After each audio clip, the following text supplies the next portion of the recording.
जय हिंद दोस्तों, कैसे हैं आप सब। आशा करता हूँ आप लोग अच्छे होंगे और स्वस्थ होंगे। दोस्तों, पाकिस्तान और दक्षिण अफ्रीका के बीच पहला टेस्ट सुपर स्पोर्ट पार्क में खेला जा रहा है, जिसमें बाबर आजम फिर से फ्लॉप हो गए हैं। इसी बात पे ये वीडियो है दोस्तों, तो पहले वीडियो देखते हैं। यहाँ से 40-50 रन की लीड ले या साउथ अफ्रीका ले गया तो वो काफी मैसिव लीड होगी in comparison of this game, अगर इसके कॉन्टेक्स्ट में देखा जाए, क्योंकि ये हाई स्कोरिंग मैच होना भी कोई नहीं है। ये मैच चौथे दिन जाता हुआ नजर भी नहीं आ रहा, ये तीसरे दिन ही खत्म हो जाना है। तो बॉलर्स पे है कि अब वो बॉलर्स अपनी टीम को बीच में लेके आए मैच के, और कुछ यहाँ पे कोई जलवा दिखा सकते हैं तो दिखाएं। बाबर आजम एक बार फिर नाकाम भाई। बड़ी मुश्किल से प्लेइंग 11 में जगह बनाई थी बाबर आजम की। अब्दुल्ला शफीक, जिसने टेस्ट क्रिकेट में बुरा नहीं किया था, वनडे की सजा उसे मिल गई टेस्ट में, और बाबर आजम को अंदर लाना था। भाई स्टार प्लेयर है, हमारा बड़ा प्लेयर है, बट बाबर आजम बहुत ज्यादा डिसअपॉइंटिंग नजर आए। जहां पर सब ने इंपैक्ट क्रिएट किया, वहां पर बाबर आजम 11 बॉल 4 रन, और जिस तरह की वो शॉट मार के आउट हुए ना, उस पे मुझे ज्यादा हुसार है।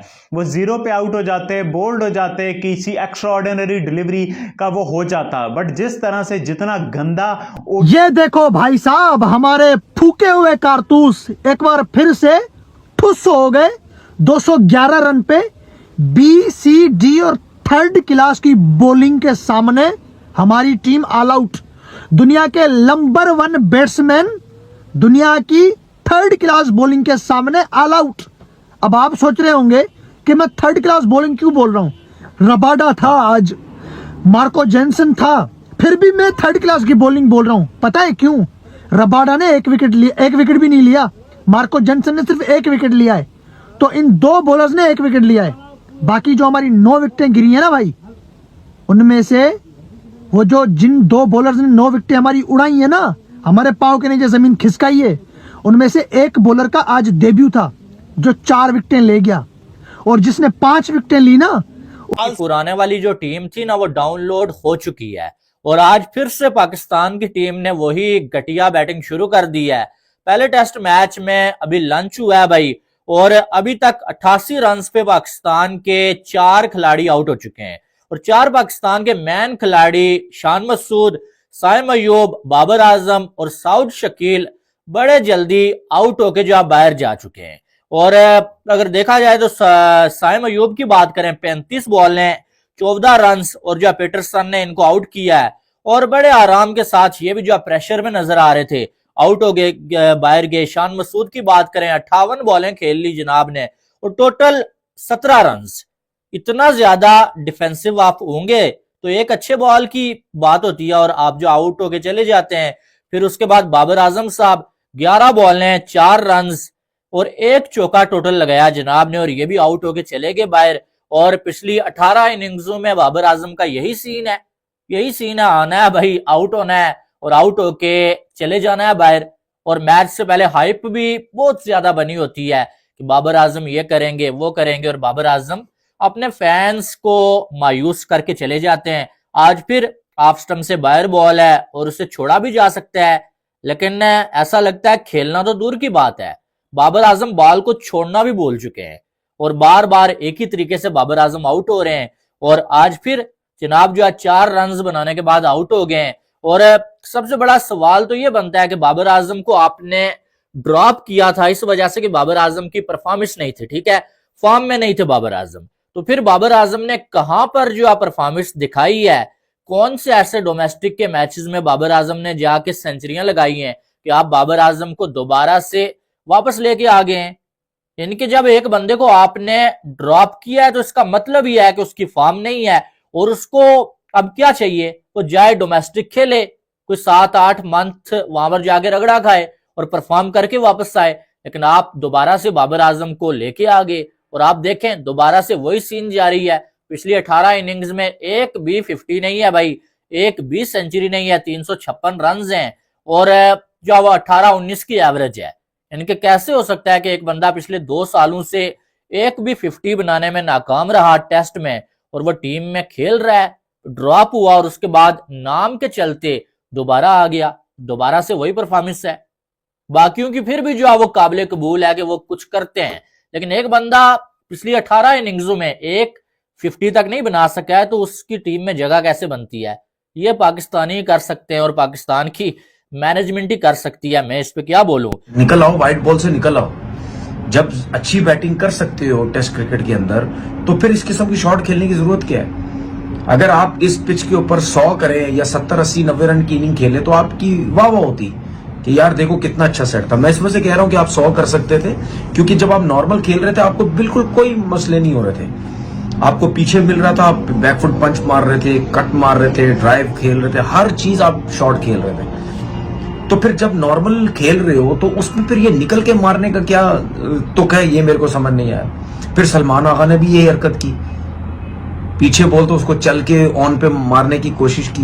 कोई जरूरत नहीं थी, कोई जरूरत नहीं थी, क्योंकि ये टेस्ट क्रिकेट है। यहां पे तो पेशेंस आपके चाहिए होते हैं ना, कितनी लंबी बैटिंग कर सकता हो। और सलमान आगा के बारे में तो मैं इस वजह से कह रहा हूं, सलमान और कामरान गुलाम के इनको शॉट नहीं खेलने चाहिए थे, क्योंकि वैसे ही टेस्ट क्रिकेट के बड़े अच्छे प्लेयर हैं।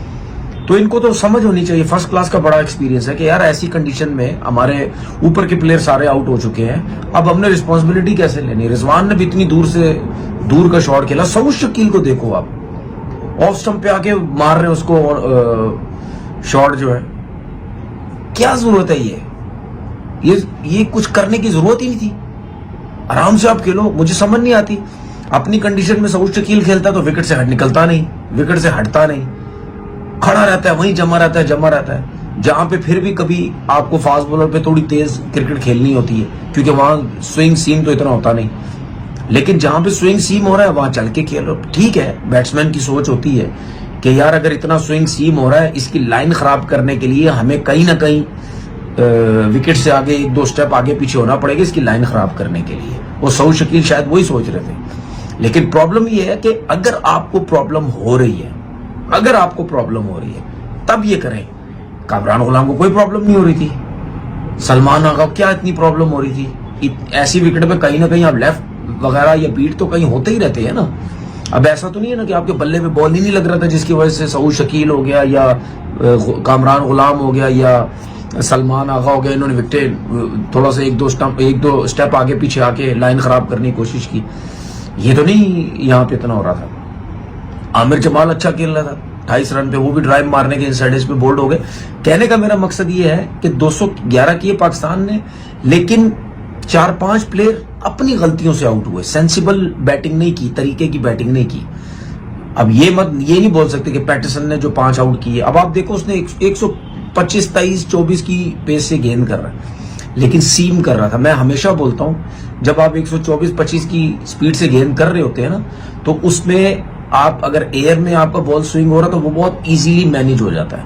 लेकिन अगर सपोर्टिंग पिच है और बॉल सीम हो रहा है दोनों तरफ, वो भी मैनेज करना बड़ा मुश्किल हो जाता है। तो उसके पास था, जिसकी वजह से उसने 5 आउट किए और अपनी लाइन से हटा नहीं, कंसिस्टेंट एक लाइन पे करता रहा। क्योंकि जिसकी पेस इतनी कम होती है वो बाउंसर या ऑफ स्टंप से बाहर इधर उधर ज्यादा बॉल कर नहीं सकता, क्योंकि उसकी पेस नहीं है, इसलिए उसने विद स्टंप बॉल की। बॉश जो उनके नए फास्ट बॉलर आए 90+ जाते हैं, वो उन्होंने बड़ी अच्छी बॉलिंग की, तगड़े हैं, तेज गेंद करते हैं, फिटनेस बड़ा अच्छी है उनकी। तो ये एक फ्यूचर कुछ नजर आते हैं मुझे, जिस तरह कट से हमें नजर आए, तो इनमें भी बड़ा टैलेंट है कि आगे चल के ये इंटरनेशनल क्रिकेट साउथ अफ्रीका के लिए कुछ अरसे के लिए ये नजर आता है। शायद वो खेले, बैड लग रही वो 5 आउट नहीं कर सके, पूरी कोशिश कर रहे थे इस इनिंग में उनके भी 5 आउट हो जाए। हम ये कह रहे थे कि जी कोटजे नहीं है, वो नोकिया नहीं है, इनकी बॉलिंग बहुत ज्यादा वीक है, रबादा जो है और जैनसन यही मुश्किल में डाल देंगे इनको। बाकी तो बड़े जूनियर हैं, जूनियर नहीं, एक ने 5 आउट कर दिए, एक ने 4 आउट कर दिए। तो ऐसी कंडीशन में चाहे कोई जूनियर है चाहे कोई सीनियर है, लेवल उसका सेम हो जाता है, क्योंकि पिच से उसको हेल्प मिलने लग जाती है तो उसका लेवल सेम हो जाता है। वो फिर किसी भी बड़े से बड़े प्लेयर को तंग कर सकता है, जो कि हमें नजर भी आया। अब साउथ अफ्रीका के 82 पे 3 विकेट्स गिर चुके हैं। मोहम्मद अब्बास की बॉलिंग हमने देखी, आपने भी देखी, 121, 122, एक आध बॉल 127, 28 पे गया, ज्यादातर एवरेज 121, 22, जिसकी वजह से वो टीम से ड्रॉप हुए थे कि इनका पेस बहुत कम हो गया और यहां भी नजर आ रहा है। लेकिन एक चीज अच्छी थी, जो स्टब्स को उन्होंने आउट किया वो सीम होकर अंदर आया। इस पेस के साथ अगर सीम नहीं होगा, जिससे मैंने पहले बोला कि तो अब्बास के लिए बड़ी मुश्किल हो जाएगी। खुरम शदाद ने बहुत अच्छी बॉलिंग की, 140, 138, 140 पे गए, उनका पेस भी बड़ा अच्छा था, स्विंग सीम बड़ा अच्छा था। तो शॉर्ट बॉल थी ना, आगे की गेंद पर तो नहीं आउट हुआ ना। फिर Babar Azam off stump, Rizwan off stump के चौथे स्टंप से पांचवें स्टंप पर बॉल निकलेगा। जैसे ब्राइडन कार्ड पाकिस्तान पर आउट कर रहा था, वैसे कामरान गुलाम पर दुनिया इसलिए आ गई कि उसने यार वनडे मोड का शॉट मार दिया। अगर वो थोड़ा मिडिल हो जाता शायद बाहर चली जाती। तो कम से कम उस बच्चे, उस लड़के में, बच्चा तो वो कभी भी राना बॉल 50 मार रहा है वो, उसमें गैरत तो है, उसमें जज्बा तो है, उसमें मतलब दम तो है कि वो ये शॉट अटेम्प्ट कर रहा है। तुम लोग चलाते हुए आउट हो जाओ ना यार, अगर ये नाच के आउट होना है। मुझे समझ में आया कि शान ने कहा क्योंकि हमारी बड़ा टेक्निकल प्लेइंग 11 है हमारी, इसमें टेक्निकल क्या भैया बता दो मुझे। हाँ, Mir Hamza was very unfortunate to misses out मेरी बुक में, इसलिए कि पाकिस्तान यहाँ के फंस गया कि यार अब्बास का कमबैक कर रहे हैं, अब्बास और खुर्रम नया बॉल करेंगे, नसीम भी थोड़ा रिलेटिवली न्यू बॉल कर लेता है, तो अगर मीर हमजा को खिलाएंगे तो फिर किसको नए बॉल से रोकेंगे? क्योंकि मीर हमजा की जो बॉलर की एक ताकत का ओवरऑल जायजा लें तो मीर हमजा की 70% नहीं 80% ताकत नया बॉल है, उसके बाद वो बड़ा फ्लैट लगता है। But I think Pakistan have certainly missed a trick. जब हम नसीम को देख रहे, एक ओवर कराया, हाँ पे बाहर चले गए, एंड बदला गया, 2 ओवर का रिलीफ मिल गया, फिर एक आधा ओवर कराया, फिर बाहर चले गए, हल्की सी डाइव क्या मारी, वो एक कूला, एक चौके को चेस कर रहे थे रोकने के लिए, वो कूले के बल जो उन्होंने डाइव लगाई और वो डाइव मारी उन्होंने, उसके बाद जब खड़े हुए तो कूले पे हाथ था जी। तो अब बॉलिंग में तो उनको फुल रॉयल्टी दी गई है, समझ में नहीं आ रहा उसके खूबसूरत होने का फायदा आमिर जमाल को इंट्रोड्यूस ना करना, दैट वाज शॉकिंग। उधर है, ये पता नहीं किसके साथ। आमिर जमाल ने ऑस्ट्रेलिया में डिलीवर किया हुआ है, 6 आउट किए हुए, 90 रन किए हुए हैं। आज अगर मुझसे पूछे, क्योंकि मैंने कामरान गुलाम की काफी बैटिंग मिस की, मैंने आपको इशारा भी दिया, कुछ पर्सनल मामलात में बहुत उलझा हूँ दिलो दिमाग से, और जो उसने बहुत जोर मारा, तो मैं और रफी भाई साथ ही थे उस वक्त, हम बैठे में, हमने टी नहीं किया कि यार चलो अब इकट्ठा ही करते हैं, लंच हो सकता था, पर यार मैं वही कह रहा हूँ कि मैं अपने बस में नहीं हूँ। तो मैं आया तो वो लंच खत्म हो गया था, जो मैच शुरू हो चुका था, तो हमने टी पे सोचा कि अब इकट्ठा ही बैठते हैं एक छोटे सेशन के लिए, क्या बैठे, बहुत सारी चीजें, थोड़ा मैच। यकीन करें आमिर जमाल के 28 रन से बेहतर कुछ भी नहीं था पाकिस्तान के। अबे 200 रन हो गए उसके 28 रन से, वरना और फिर अब्बास और उसकी पार्टनरशिप कमाल लगी भाई आखिरी विकेट पर। अच्छा, दोनों ने बाबर से ज्यादा रन बनाए। अब ये मजाक की तो बात है, मुझे भी पता है, मैं ये नहीं कहूंगा, मुझ जैसा आदमी जो जानता है, मैं ये बेवकूफी थोड़ी के बाबर से अच्छी बैटिंग करता है। शान आउट हुआ, लेकिन शान और साहिब ने, इन्होंने पाकिस्तान को 39-40 की लग्जरी दी, 13-14 ओवर कंज्यूम किए जितने भी, तो उसके बाद अब क्या जवाब था बाबर के फेल होने का? बॉल भी ठीक कर दिया इन्होंने। आउट हुआ, साइम आउट हुआ, मगर जब बाबर और छोटी चील के पास से क्या निकला? मगर मेरे घंटे का किंग जब आउट हुआ तो हमारा मीडिया कहने लगा कि साउथ अफ्रीका में बैटिंग कंडीशन बड़ी मुश्किल होती है, वहां का ट्रैक रिकॉर्ड बैट्समैनों का बड़ा खराब है, वहां बैटिंग बड़ी मुश्किल है वहां करनी। अबे तुम्हारी ऐसी की तैसी। उसके बाद कामरान गुलाम ने दिन में तारे दिखाए इनको कि भैया ट्रैक कोई भी हो, आपके पास अगर टेक्निकल एबिलिटी हो ना तो आप हर पिच को अपनी उसकी कंडीशन के हिसाब से अडॉप्ट कर लेते हो। तो ये अडॉप्ट तो कुछ कर नहीं रहा भैया, इतना बड़ा पेट हो गया, मुझे समझ में नहीं आ रहा। गली में छुपाया हुआ है, वहां पे भी 2-3 दफा डाइव लगाई है, चौका नहीं रोक पाए हैं, और गुजर जाती है, उसके बाद डाइव मारते हुए नजर आ रहे हैं। तो मैं ये कह रहा हूँ कि यार पाकिस्तान ने जो आज किया है बैटिंग में, वो मैं आपको सीधी सी बात बताऊं, बड़ी कंप्रोमाइज 11 है। शान बड़ा प्रेशर में कप्तानी करते हुए नजर आ रहे हैं, बनिस्बत ये कि जो इंग्लैंड के खिलाफ 18 इनिंग में एक आदमी के 50 नहीं है, 19 भाई आपने, हाँ आप 19 हो गई आपने, तो बॉलर्स की आपने ये बताइए कि बाबर आजम के नंबर का कोई प्लेयर ड्रॉप हो रहा था, देखें आराम और तामुल से भी सुन लें, हमसे नफरत करें, शफीक को पर पाकिस्तान की कॉज के लिए अगर आपको अब्दुल्ला, आप समझे नहीं, आप साइम, एक भाई सवाल भी कर रहा है साइम पर, तो मेरे दोस्त आज साइम पाकिस्तान के वनडे के लिए बेहतरीन प्लेयर इसलिए बना है कि वो टेस्ट खेल रहा है। और दूसरी बात, खुर्रम आजम को आपने ड्रॉप किया था इस वजह से कि बाबर आजम की परफॉर्मेंस नहीं थी, ठीक है, फॉर्म में नहीं थे बाबर आजम। तो फिर बाबर आजम ने कहां पर जो परफॉर्मेंस दिखाई है, कौन से ऐसे डोमेस्टिक के मैचेस में बाबर आजम ने जाके सेंचुरियां लगाई हैं कि आप बाबर आजम को दोबारा से वापस लेके आ गए हैं? यानी कि जब एक बंदे को आपने ड्रॉप किया है तो इसका मतलब ही है कि उसकी फॉर्म नहीं है, और उसको अब क्या चाहिए, वो जाए डोमेस्टिक खेले, कोई 7-8 मंथ वहां पर जाके रगड़ा खाए और परफॉर्म करके वापस आए। लेकिन आप दोबारा से बाबर आजम को लेके आ गए, और आप देखें दोबारा से वही सीन जारी है। पिछली 18 इनिंग्स में एक भी 50 नहीं है भाई, एक भी सेंचुरी नहीं है, 356 रन हैं, और जो वो 18-19 की एवरेज है। इनके कैसे हो सकता है कि एक बंदा पिछले 2 सालों से एक भी 50 बनाने में नाकाम रहा टेस्ट में और वो टीम में खेल रहा है, ड्रॉप हुआ और उसके बाद नाम के चलते दोबारा आ गया, दोबारा से वही परफॉर्मेंस है।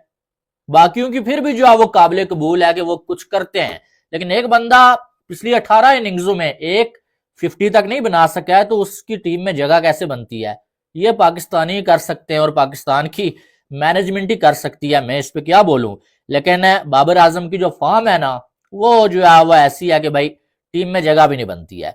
और अब रिजवान और कामरान गुलाम खड़े हैं। कामरान गुलाम अच्छी बैटिंग कर रहा है, 3 चौके 1 छक्का लगा चुका है, 22 बॉलों पे 23 रन, और रिजवान 10 रन पे खड़े हैं। अब देखना यह है कि यहां से पाकिस्तान क्या जो है वो 200-250 भी जो है बना सकता है या नहीं सकता, क्योंकि पार्टनरशिप एक चाहिए होती है तो 300 भी बन सकता है। लेकिन अगर यहां से 1-2 विकेटें, 1 विकेट बल्कि और गिर गई ना, तो पाकिस्तान का 200 बनाना भी मुश्किल हो जाएगा। लेकिन फिलहाल लंच तक जो है पाकिस्तान की टीम 88 पे 4 आउट का आज 7वां टेस्ट मैच था। अब मुझे आप ही बताओ, जिसका आज 7वां टेस्ट मैच हो और दूसरे का आज डेब्यू का टेस्ट मैच हो, तो उन दोनों बॉलर्स को मैं थर्ड क्लास की बॉलिंग ना बोलूं तो क्या बोलूं? मैं BCD टीम की बॉलिंग ना बोलूं तो क्या बोलूं? मुझे आप ही बताओ। एक का आज डेब्यू था, 4 फूके हुए कारतूसों को आउट करके चला गया। दूसरे का आज 7वां टेस्ट मैच था, पहले 6 टेस्ट मैच खेल चुका है। जिसने 5 विकेटें ली है ना, वो 35 साल का है, उसका आज 7वां टेस्ट मैच था। जिसका कोई डैन पता नहीं सैम क्या नाम है, पीटरसन नाम था, उसने 5 विकेटें ले ली। तो 2 बॉलर ऐसे जिनके दोनों के मिलाएं तो 7 टेस्ट मैच बनते हैं, दोनों के 7 या 8 बनते हैं। दोनों ने हमारे 9 खिलाड़ी आउट कर दिए हैं। दूसरा, वीडियो अच्छा लगे मेरा चैनल सब्सक्राइब करते जाना, सही है। तो हमारे Shan Masood legend captain England को हराते हैं बुरी तरह, साउथ अफ्रीका के सामने ढेर हो जाते हैं, कुछ ना कर पाए, आए और गए। साइम अयूब जो ODI और T20 में पिच से हट रहे नहीं थे, वो टेस्ट में सबसे पहले चले गए। हमारे बाबर आजम भाईजान 2 साल से चूना लगा रहे हैं हमें। 2 साल पहले 26 दिसंबर 2022 को 50 आया था, सही है। आज 4 रन पे आउट हो गए। आज भी 26 दिसंबर था, लेकिन 2 साल बीत चुके हैं, 4 रन बना के आउट। हमारे रिजवान, हमारे सऊद शकील, सलमान अली आगा भाई साहब, कोई तो एक चलता, चलो कोई ना चला, 30-30, 35, 40-40 रन तो करते, कम से कम 300 तो बन जाता। लग रहा था कि 300 पार जाएंगे। पहले विकेट पे थोड़ा पार्टनरशिप चला, लेकिन आप शायद और हम लोग और आप लोग भूल चुके थे कि ये पाकिस्तान टीम है भाई। ये वनडे सीरीज बड़ी टीम से जीतते हैं, फिर छोटी टीमों के हाथों ये पेल भी जाते हैं। अभी इन्होंने छोटी टीम से T20 सीरीज हारी, सही है, और अभी टेस्ट सीरीज, सही है, स्टार्ट हुई है। इंग्लैंड की बड़ी टीम को इन्होंने टेस्ट सीरीज में हराया है, और साउथ अफ्रीका की एक BC टीम क्लास के 2 बॉलर्स, जिसका आज एक डेब्यू था और दूसरे का आज 7वां टेस्ट मैच था। वेवर्ड नजर आया मोहम्मद अब्बास, थोड़ा सा डिसअपॉइंटेड हूं मैं उससे, और जिस तरह की परफॉर्मेंस उसने दिखाई है, काफी अरसे के बाद शायद कमबैक कर रहा है, उसकी भी वो भी वजह हो सकती है। बट ओवरऑल इस मैच पे भी हम गुफ्तगू करेंगे। अफगानिस्तान और जिम्बाब्वे वाला मैच, उसका भी स्टम्प्स हो गया उसमें भी, और डे 2 क्या होल्ड करेगा इंडिया और ऑस्ट्रेलिया का, तो उस पर भी इस जरा हमारे टॉपिक पे जरा डिस्कशन रहेगी। ये 2-3 मैच जो चल रहे हैं बॉक्सिंग डे वाले, इन्हीं पे। तो सबसे पहले अगर आपने अभी भी ज्वाइन किया है तो वीडियो को लाइक कर दिया करें। ये मत भूला करें कि आपका ये प्यार और मोहब्बत वाला जो सिलसिला ये चलता रहना चाहिए। बाकी ये क्रेडिट टू अवर मेंबर्स, जो मेंबर्स हैं हमारे, उनके लिए भी ये क्रेडिट नीचे के जिन्होंने मेंबरशिप ली हुई है। तो अच्छा जी, बात हम कर रहे थे ये पहले सबसे इसी में जो अभी मैच का हुआ है, डे एंड का, फर्स्ट डे एंड का इख्तिताम हुआ है। तो साउथ अफ्रीका आई बिलीव कहीं ना कहीं वो सोच रहे होंगे कि ठीक है, हमने हमारा जो दिन है, टॉस भी हम जीते, पहले बॉलिंग भी करवाई।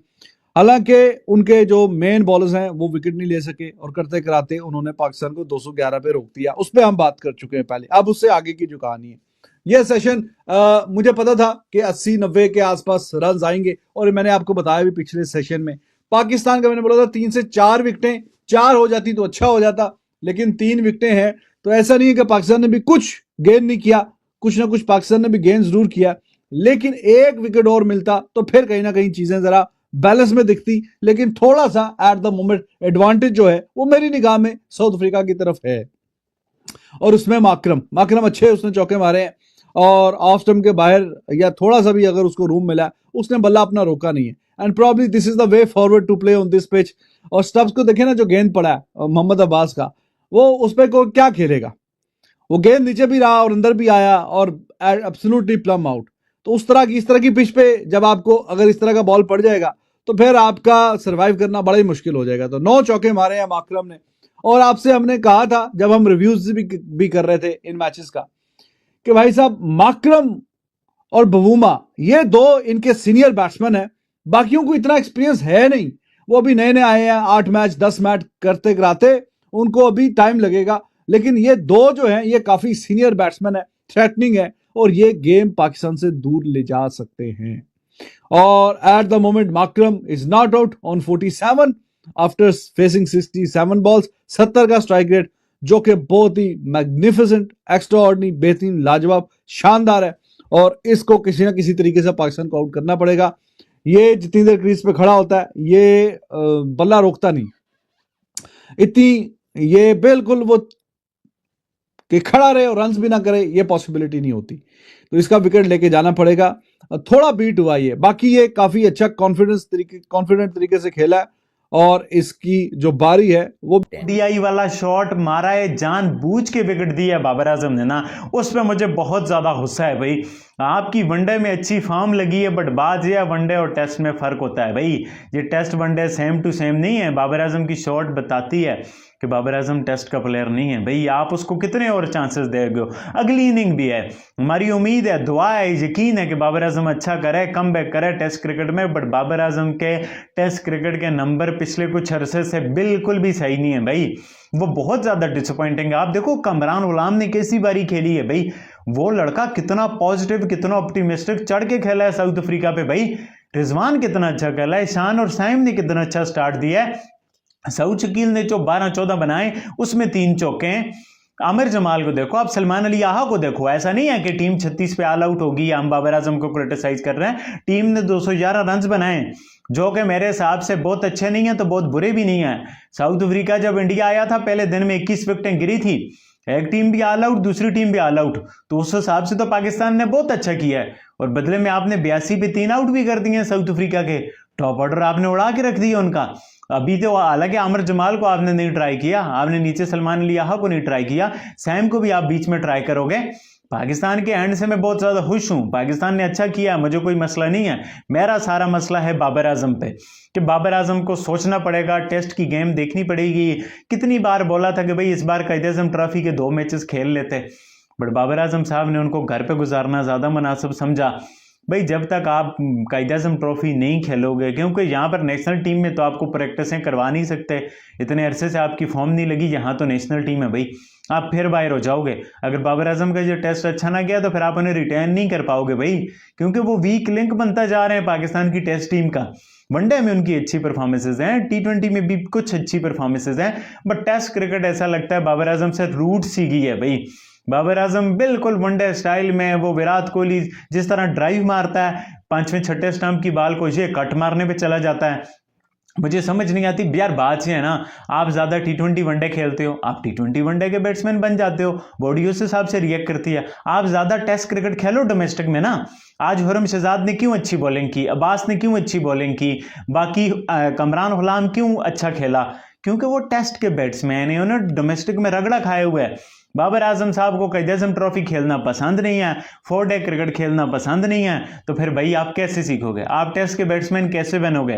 बाबर आजम को जितने तक वो डोमेस्टिक नहीं खेलेगा ना भाई, 4 डे बड़ी क्रिकेट, उतने तक उसको मजा ही नहीं आएगा ना, वो स्टेब्लिश ही नहीं कर पाएगा अपने आप को बड़े एक उस तरह से हिसाब से। बाकी मैं पाकिस्तान के पर्सपेक्टिव से खुश हूँ, और बाबर आजम के लिए भी मेरी अच्छी दुआएं, अच्छी विशें हैं कि भाई वो मोमेंटम लें यार। मतलब हम सब पाकिस्तानी उनके पीछे पड़े हैं, उनकी इतनी बड़ी फैन फॉलोइंग है, हमारी सपोर्ट, हमारी प्यार, हमारा मोहब्बत उनके साथ है।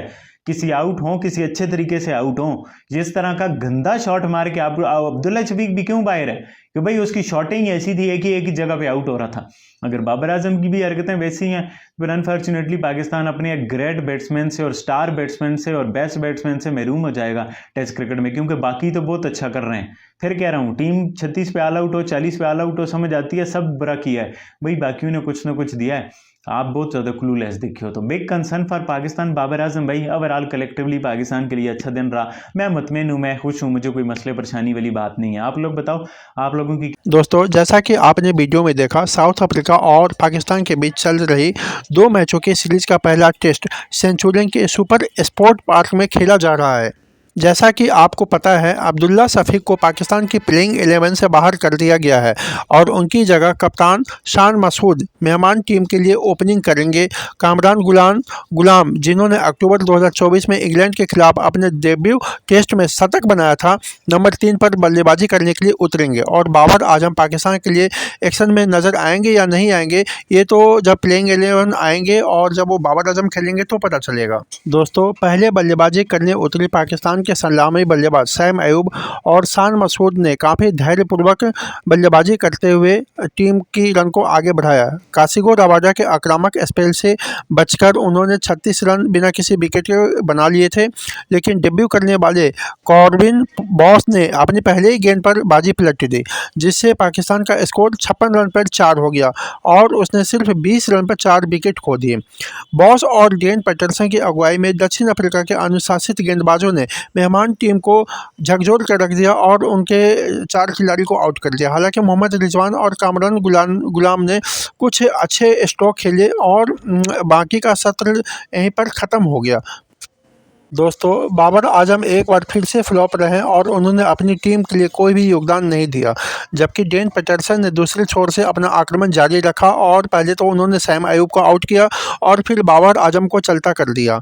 साउद शकील ने कामरान गुलाम का साथ तो दिया ज़रूर और पहली 4 गेंदों पर 3 चौके भी लगाए। दोस्तों डेब्यू करने वाले वॉस ने फिर से कमाल कर दिया और उन्होंने पाकिस्तान के बल्लेबाज साउद शकील को चलता कर दिया। उन्होंने 6 गेंद पे 14 रन बनाए थे, जो उनके बल्लेबाजी क्रम से काफ़ी अलग था। विकेटकीपर बल्लेबाज मोहम्मद रिजवान कामरान गुलाम के साथ क्रीज पर मौजूद हैं। दोस्तों इसी बात पे ये वीडियो था कि बाबर आजम फिर से एक बार फ्लॉप हो गए हैं और उन्होंने टीम के लिए कोई योगदान नहीं दिया। अगर वीडियो अच्छा, दोस्तों इसी बात पे ये वीडियो था। अगर आपको वीडियो अच्छा लगे तो लाइक शेयर और सब्सक्राइब का बटन दबाना ना भूलें। जय हिंद, वंदे मातरम।